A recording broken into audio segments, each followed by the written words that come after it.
Primera de Samuel capítulo 18, 1 a 30. Saúl tiene celos de David. Después de que David terminó de hablar con Saúl, conoció a Jonatán, el hijo del rey. De inmediato se creó un vínculo entre ellos, pues Jonatán amó a David como a sí mismo. A partir de ese día Saúl mantuvo a David con él y no lo dejaba volver a su casa. Jonatán hizo un pacto solemne con David, porque lo amaba tanto como a sí mismo. Para sellar el pacto quitó su manto y se lo dio a David junto con su túnica, su espada, su arco y su cinturón. Todo lo que Saúl le pedía a David que hiciera, él lo hacía con éxito.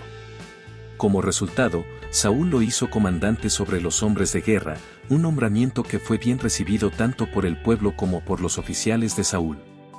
Cuando el ejército de Israel regresaba triunfante después que David mató al filisteo, mujeres de todas las ciudades de Israel salieron para recibir al rey Saúl.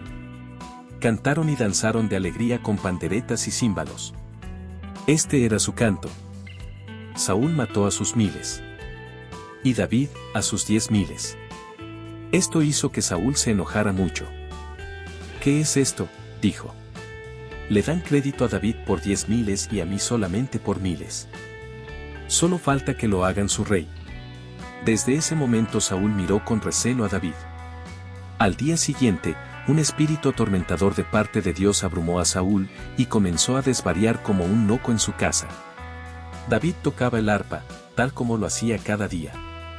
Pero Saúl tenía una lanza en la mano, y de repente se la arrojó a David, tratando de clavarlo en la pared, pero David lo esquivó 2 veces. Después Saúl tenía miedo de David porque el Señor estaba con David pero se había apartado de él. Finalmente lo echó de su presencia y lo nombró comandante sobre 1,000 hombres, y David dirigía fielmente a las tropas en batalla. David siguió teniendo éxito en todo lo que hacía porque el Señor estaba con él. Cuando Saúl reconoció esto, le tuvo aún más miedo. Pero todos en Israel y en Judá amaban a David porque tenía tanto éxito al dirigir a sus tropas en batalla. David se casa con la hija de Saúl. Cierto día, Saúl le dijo a David: «Estoy listo para darte a mi hija mayor, Merab, por esposa. Pero antes deberás demostrar que eres un guerrero de verdad al pelear las batallas del Señor». Pues Saúl pensó: voy a enviar a David contra los filisteos y dejar que ellos lo maten, en vez de hacerlo yo mismo. ¿Quién soy yo, y quién es mi familia en Israel para que yo sea el yerno del rey?, exclamó David. La familia de mi padre no es nadie. Así que, cuando llegó el momento para que Saúl le diera a su hija Merab en matrimonio a David, Saúl se la dio a Adriel, un hombre de Meola.